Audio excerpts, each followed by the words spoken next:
another speaker, a nice presentation. The Web of Life, all about interdependence. That will be done by Edward Adonis. So see you at 2:30.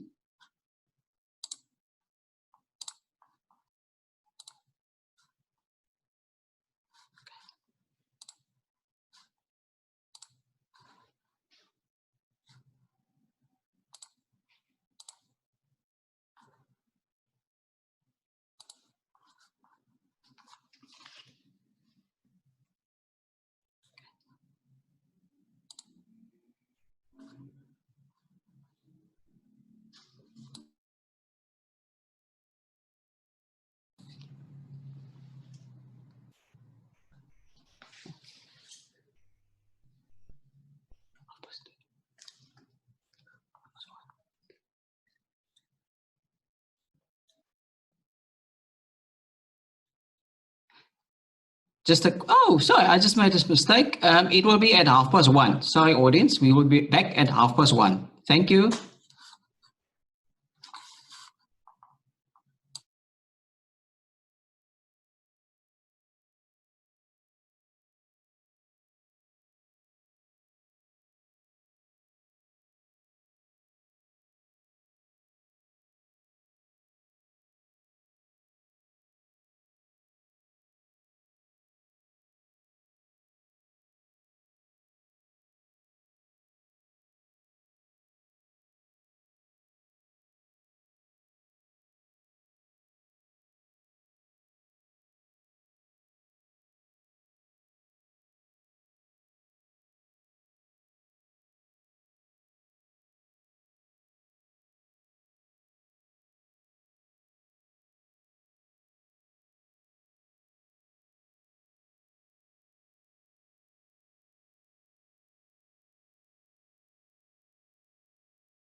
But Jonathan's supposed to sit here. Maybe. Sorry.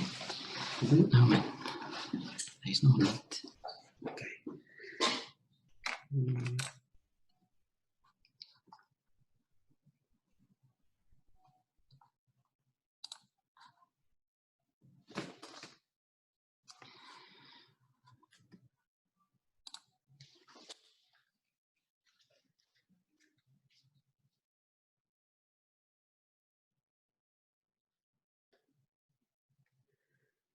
Still hearing noises. I can hear.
Eight.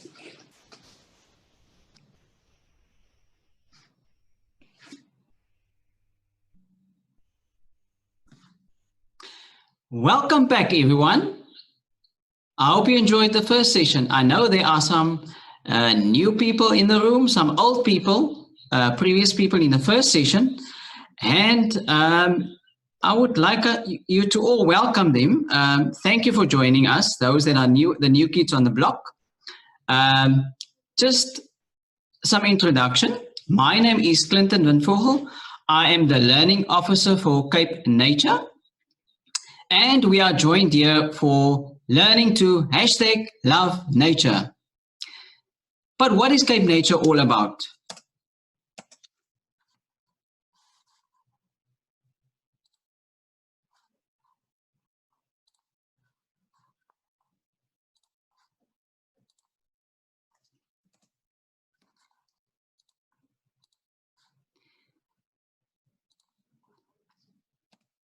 Cape Nature is a government organization that protects natural occurring plants and animals in the Western Cape.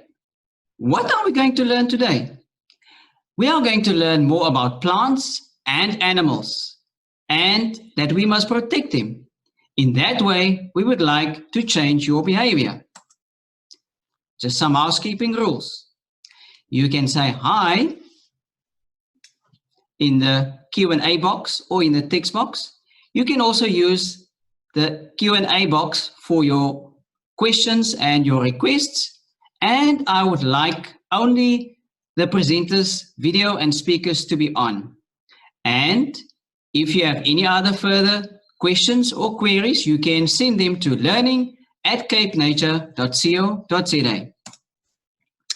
This is not where the fun stops. The fun goes on. So after each session, we will also have some prizes. Those prizes includes a nice water bottle, a recyclable straws for the nice cool drink, and juice and water, and also a stationery set, which includes a pen, a ruler, and a notebook.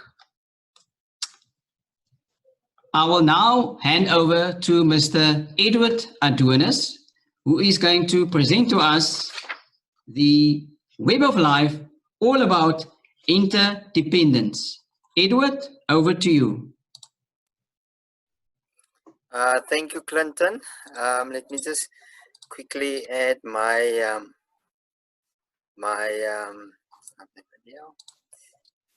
my presentation.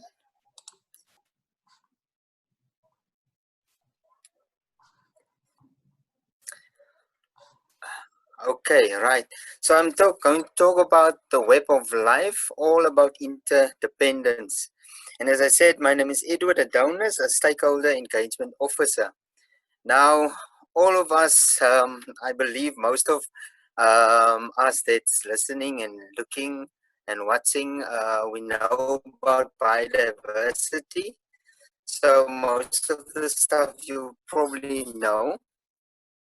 So to start off, the world is made up of a variety of plants and animals we call the variety of life on Earth. Biodiversity, and bio means life, diversity means variety. So basically it's a variety of life on Earth. Now these make up the web of life where each living thing depends on the other for survival. And so we're going to talk about biodiversity, and it's quite exciting. But just first, please use the text box to tell us what your favorite animal is. What does your favorite animal eat? And how would your favorite animal use plants, but not for food, for anything else, but not for food? So if you can put that into your text box. There are also non-living things that living things depend on, like us, for instance, animals, plants. We depend on water, we depend on the sun, air, and of course soil. Now interdependence, just a picture there showing you the birds are dependent basically on your fish, or the frogs are dependent on the water. And as we go on to the next slide, which is shows you the biodiversity web, and uh, just like the previous speaker, Antoinette, you know, the insects, it's unbelievable how many thousands of insects we have, and they're all dependent um, on either plants or other animals, or even on each other. If you take the rat, for instance, the rat is dependent on the fruit, like the skunk and the dove. But just think about, how is that fruit tree dependent on what? If that rat dies, for instance, it goes into the soil. The nutrients from that rat goes into the soil and then up into the seedlings, for instance, of that plant. And that's basically a dependence from your tree onto your rat. If you go on to the next slide, we need the earth to live and survive. There's no other earth. There's not 12 earths or 10 earths. There's just the one, and we have to look after it. And this is why the dependence, we need to understand the dependence is so important. Bees depend on flowers for nectar. Some seeds are eaten and dispersed as animals move around. Hitchhiking, attaching to animal fur, skin, clothing to help disperse seeds. Rabbits rely on burrows to be safe underground. Weavers use grass and other materials to build their nests. The nests need trees to be attached to. And just interesting about the weavers, the male will build the nest, and then the female will come and inspect, and if she likes it, she basically put in all the soft stuff, and then they build their house from there. Leopards need trees to eat, sleep, and for safety, and also of course for lookouts. And these lions needed on that day a tree to escape the heat and flies. And this picture was taken in the Serengeti, and this is what our tourists enjoy to see. And I'll come back later to that. And if you can quickly count, how many lions do you see? Okay, we'll check the box later. Now humans depend on plants for for medicine. So we depend on plants for medicine, we depend on animals for food. You know, we depend on chickens, you know, KFC, fish. Imagine if we didn't have biodiversity and variety, and there was only broccoli to eat. Really, that would be something else. But so we need our biodiversity. Now, ecosystems and interdependence. Just like humans, plants, and all the varieties, they all exist in ecosystems. And the interesting thing is we have different types of ecosystems, like your water ecosystems and your terrestrial. But if you think about terrestrial ecosystem, it's basically your land, like the fynbos ecosystem, the savanna grassland, or your desert or forest ecosystem. And in your water side, there's the marine ecosystem, as well as your wetlands ecosystems. And just to take the one, wetlands are unique. It's covered with water either all year round or part of the year. And wetlands attract tourists, and that in turn provide jobs that we really need. And just think about it, you know, how the money comes into our country through wetlands, recreation, bird watchers. People will pay thousands of rand just to come and see a unique bird, for instance. Or you go for a canoe ride, or maybe get a guitar and go relax on with your guitar in a wetland, or hiking, for instance. So wetlands protect and provide a home for plants and animals. So, and they provide protection for young fish, and then also food and water for livestock. You see that cow? Nice, man. And protect against erosion. Now, putting the pieces together, bottom line, we need biodiversity for everything. Oxygen, we need it for medicine, food, fuel. It regulates our climate, disease, pollination, water purification, biodiversity, equal life. You can't have one without the other. Everything is dependent on everything else. If one part of the web collapses, the rest does too. No plants, no animals, no food. No bees, no pollination, no plants. No wetlands, no tourists, no money. So, what can we do to protect our biodiversity?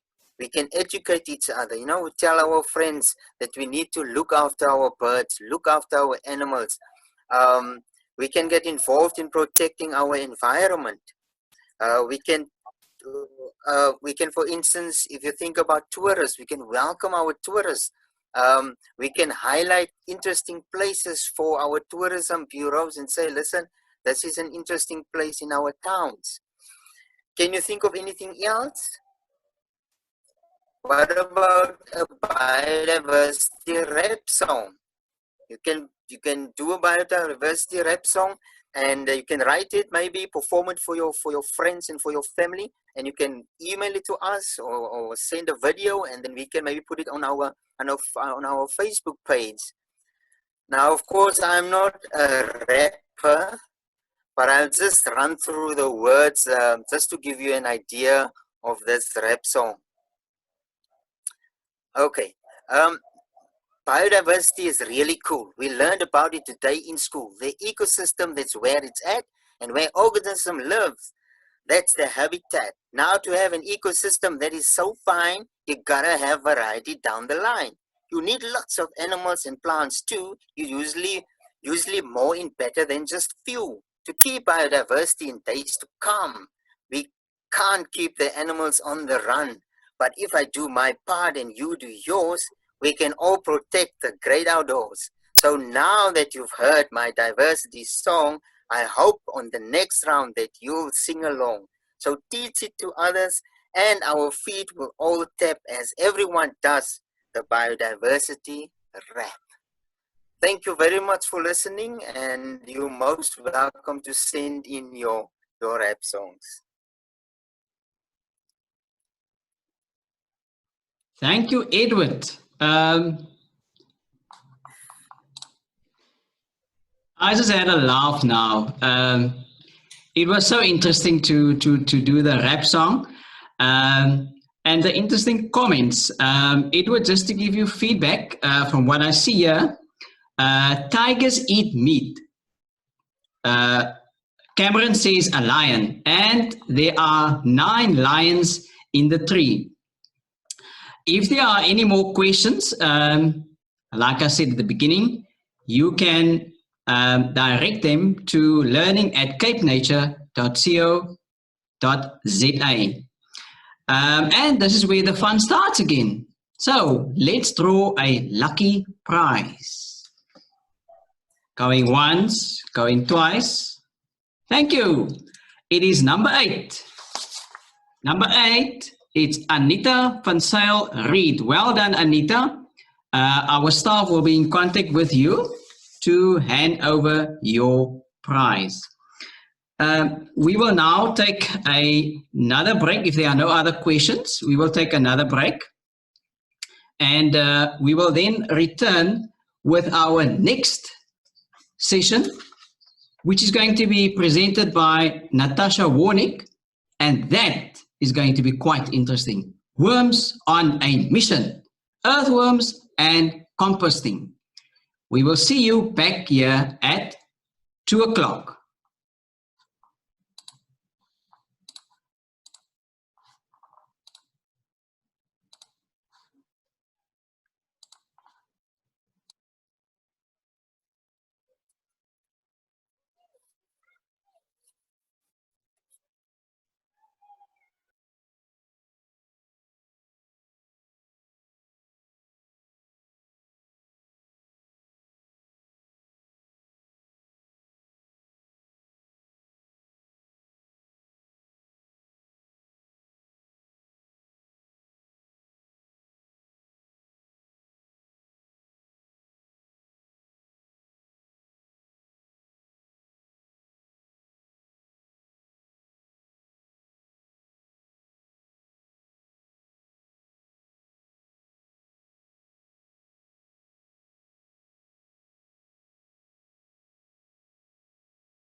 Welcome back to our third and last and very interesting session.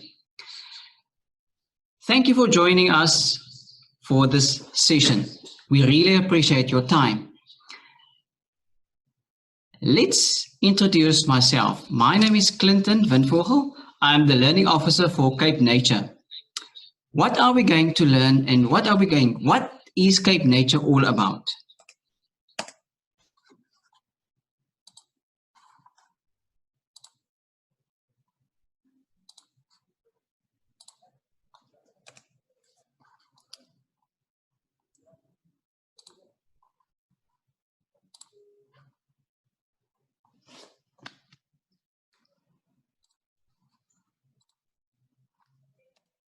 Cape Nature is a government organization that protects animals and plants in the Western Cape.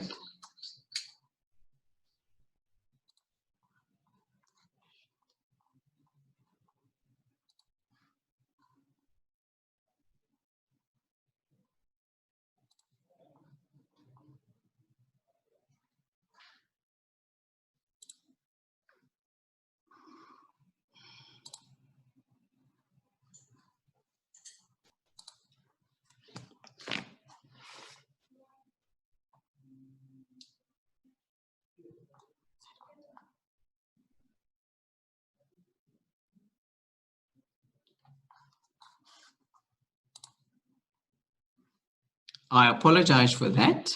We will get the right slide up now.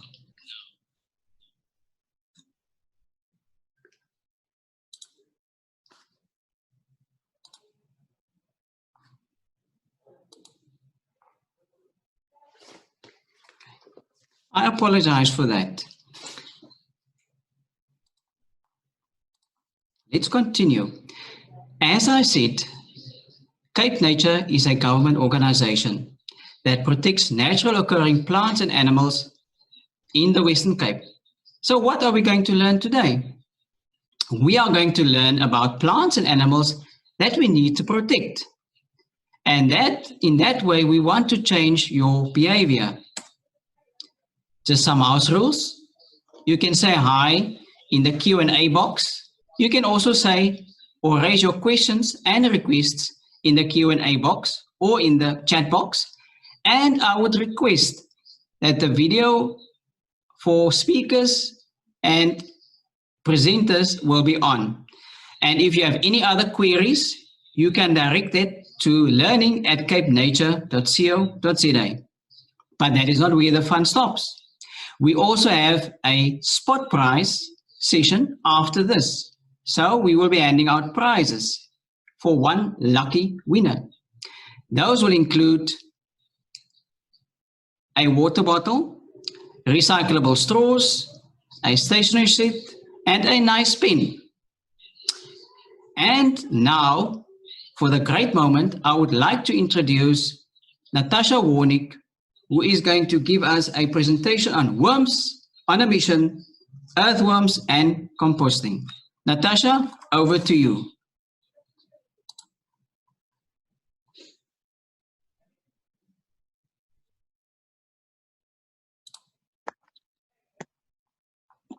Hi, good day, everybody. I'm Natasha, and I am from Momri. I just need to share my screen with you.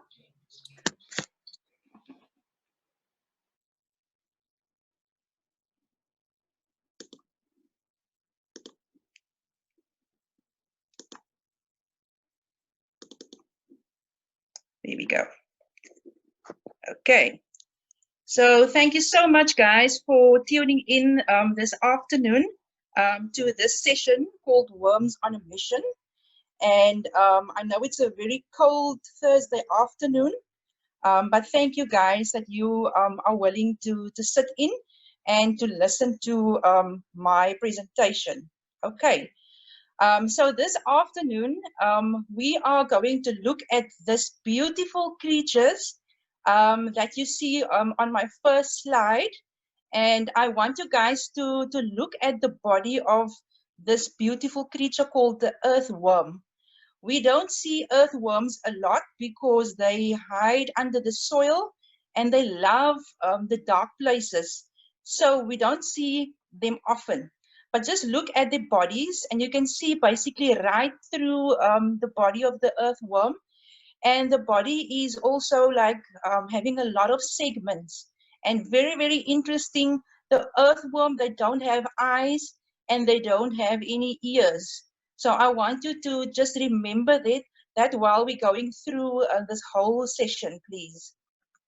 Right, so next up, I want you guys to participate by just dropping some information in the chat boxes. And there's basically 4 things that I want you guys to share with me. Just look at the worms again, look at where they live, and look at the various body parts of the worm. So the first question basically is, earthworms move by. So you need to just, in the Dropbox, just tell me, earthworms moves by, and then the answer for me, please. The next one is, earthworms breathes through. Can anybody answer that for me? And then earthworms like. So what do earthworms like? And then the last one is earthworms eat. Okay, so you can put some information in the chat box there, and we will read them out later throughout the session. Okay, so we're going to go to the next slide, and just another picture of the body of the worm, and you can see the segments clearly there. You can also see the dark background. That is just to illustrate that they don't like the light, or they don't like to be in the sun or any light, so they love the dark places. Remember that, guys? Right, so anatomy of the earthworm. So this is basically the body of the worm, and you can see the various pictures there with the various parts of the body. So worms are invertebrates, which means they don't have any backbone. We as humans, we have a spine that keeps us upright, but earthworms, they don't have a backbone, so they wiggle and they crawl and they slide. So just remember the body again, all the segments in the worm, that is basically the way they move. The segments makes it possible for them to move along. Okay. And then again, earthworms, they don't have eyes or ears, but they breathe through their skin, which is very, very interesting.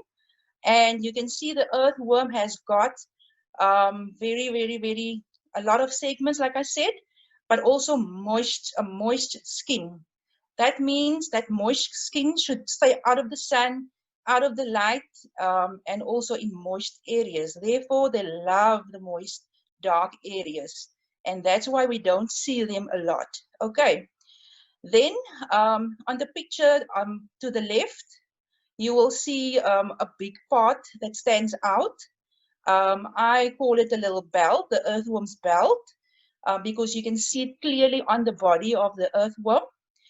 But this is basically called clitellum. And this is a place where the earthworm actually stores their eggs. So that's basically very important for reproduction purposes. So that is the part that stands out. It looks like a little belt around the earthworm's body, but it's called the clitellum. Okay. Next up, we're going to look at the food that the earthworms eat, and you will see a scale there, and you will see the equal distribution on the scale. On the one side, we have the earthworm, and on the other side, we have food. So earthworms can actually eat the same amount of food as their body weight, which is awesome, I think, for earthworms. And like the first presenter said, not so good for humans at all. Hey, ladies? Yeah, so we need, the earthworm loves food, but you will also learn very soon he doesn't like all kinds of food. So we will learn much more about that coming very, very soon. Okay, so there it is. Worms are able to eat their own weight in food every day, and they get most of the nutrients from bacteria, fungi, decaying roots and leaves, and protozoans. So worms need nutrients to survive. Okay, right, next up. Earthworms loves our waste. So where does our waste come from? It comes from a lot of places, but the most common one is our kitchens, where we cook food every day. We need food, but also the animals, they need food. And where does our food end up? In the rubbish bin. And you can see that bin on my presentation is like so overloaded with a lot of things that the earthworm can actually enjoy. And earthworms also loves our apples. The rotten apple that we throw away is an apple away, keeps the worm okay. So they love these nice rotten apples that we throw away because they throw all the nutrients from the apple and various other waste material.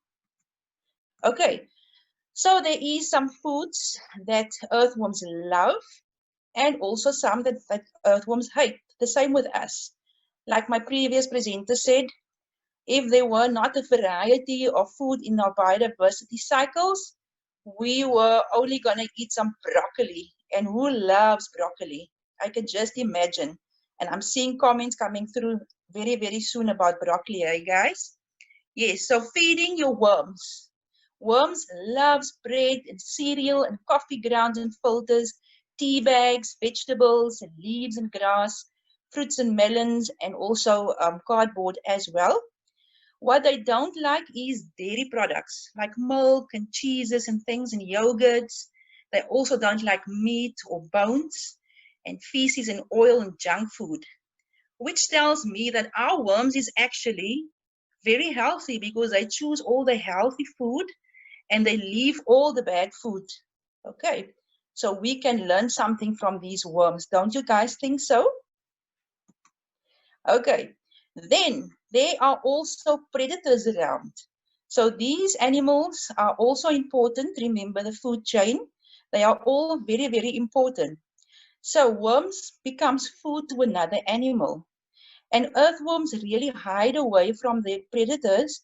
And remember, they don't have eyes, they don't have ears, so they need to now focus on their skin to help them to detect some animals or predators coming along. And because they are in the soil, we also find moles underneath the ground. So that becomes a very dangerous predator to the earthworm. But other animals that loves earthworms is also birds, foxes, hedgehogs, turtles, slugs, beetles, snakes, and all sorts of others, even ants as well. So they are all food. They are all predators that loves to eat earthworms.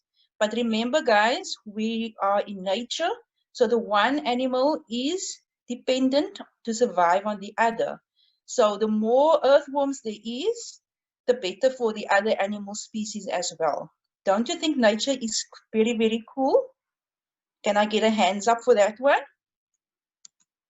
Okay, so next up, we're going to learn about something called vermicomposting.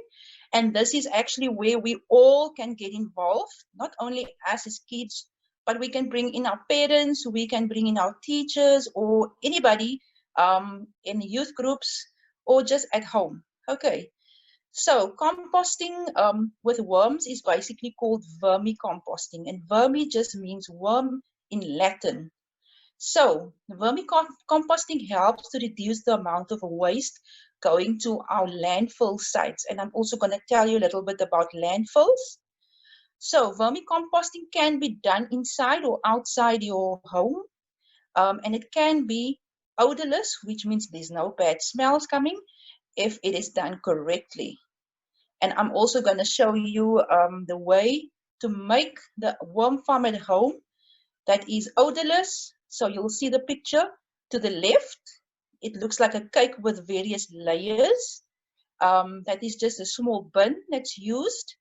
And you will see your first layer will have, your base layer will have some branches and twigs and sticks. Then your second layer will have your leaves and paper, which is a brown layer. Then you'll have a green layer for grass clipping. So if your dad mowed the grass outside, you can just use the grass clippings. And then the next layer is also a brown layer again. And then important, your kitchen scraps. And remember, No milk, no yogurt, because the worms don't eat your dairy. So you need your vegetable peels, you need your tea bags, your coffee, your grains, and all those things in your green layer. Then again, on top of that one, you put the brown layer. So now you have all the various layers that is needed for your worm farm. And of course, if it is done in this way, don't worry, because you won't have any odors. All right, remember, no one wants odors outside the house. So you want to make it perfect for everybody. Okay, so just something about landfill sites. So where does our rubbish go every week? We all know that the truck comes, collect the bins outside, and off the rubbish go. We don't care after that because that's not becoming our problem anymore, so it's gone. But all this rubbish goes to a place called the landfill site, which is a big hole in the ground where garbage is basically buried. So trash is crushed to make space. So you can just imagine all the bins going there every week, week after week, going to the landfill sites. And at the end of the day, at the landfill sites, the space gets smaller and smaller and smaller. Okay?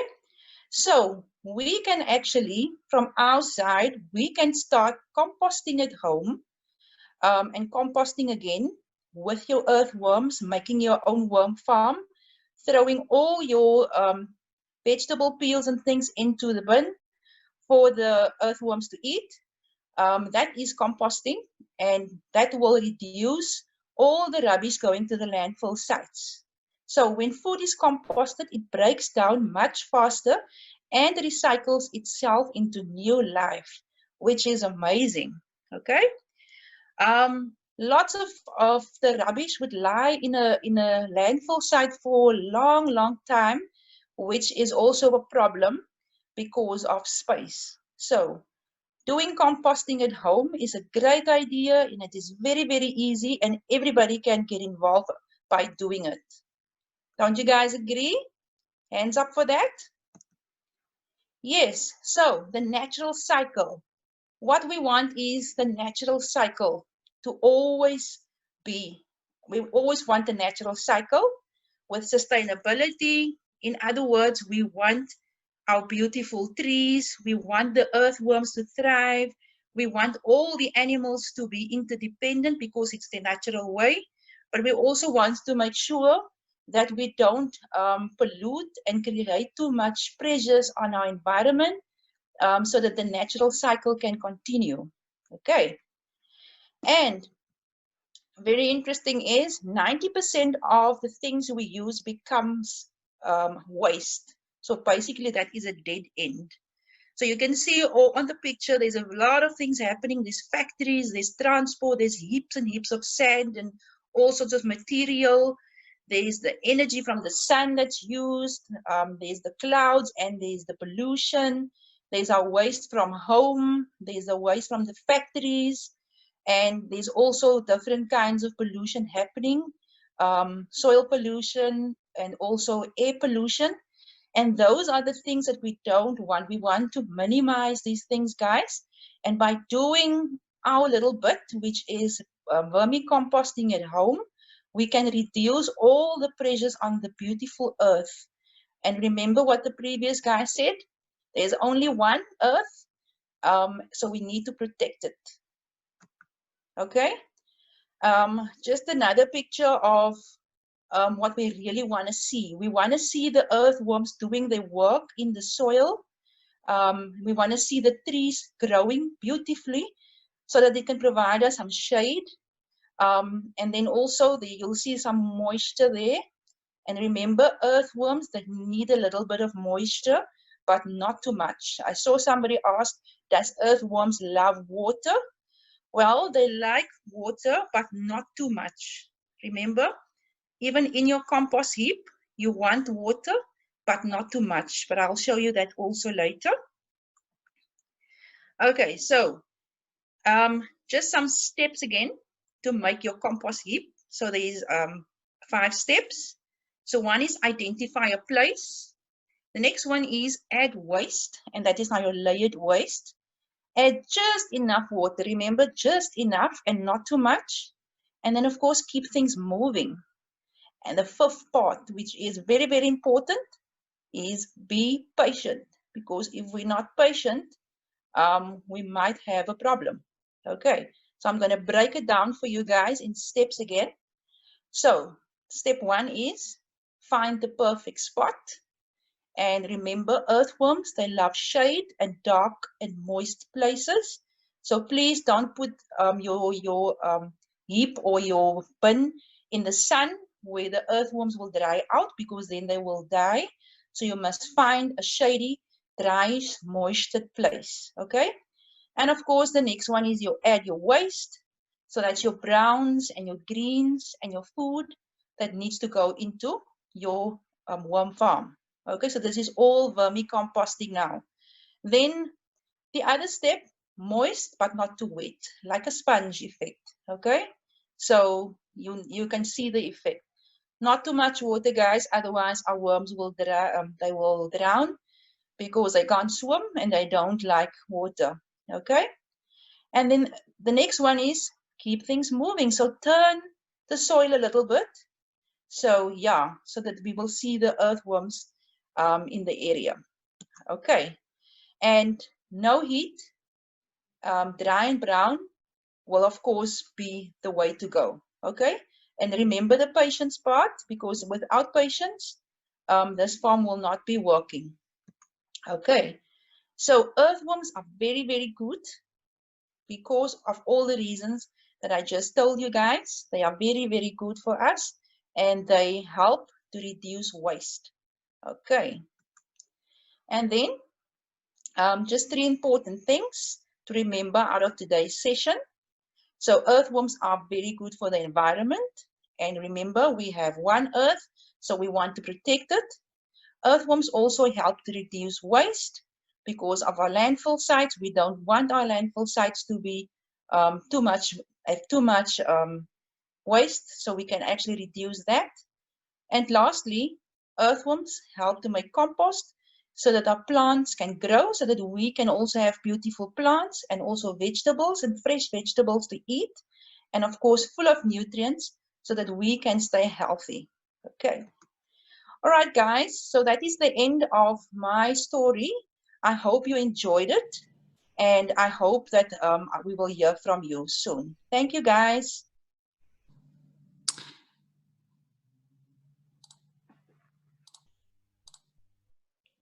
Thank you very much, Natasha.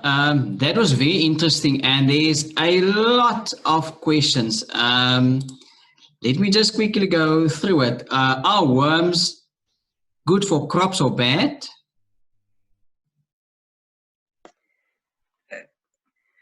Yes, of course they are very good for crops, because remember they live in the soil, so they fertilize the soil. Okay. Thank you. And do worms eat things that are not edible to us? Not edible to us? Well, we can eat peels and vegetable peels and things. So remember what they eat, and they hate dairy products and they hate oils and all the bad foods. Remember, so they will eat all the organic foods, and we can also eat organic foods. Thank you very much, Natasha. Like I said at the beginning, you can direct your questions to learning@capenature.co.za. But now we are going to have some fun.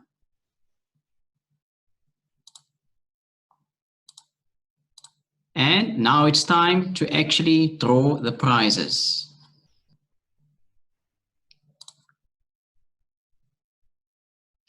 And we've done a prize here, and the lucky winner is number 4. That is Elani Mitchells. Well done, Elani. Our staff will be in contact with you to hand over your prize.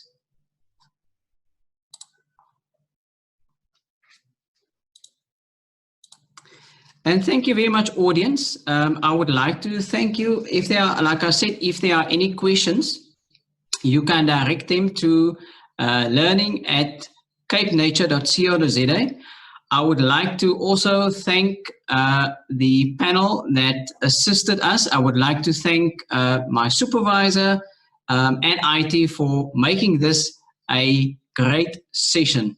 And tomorrow we will have this fun again.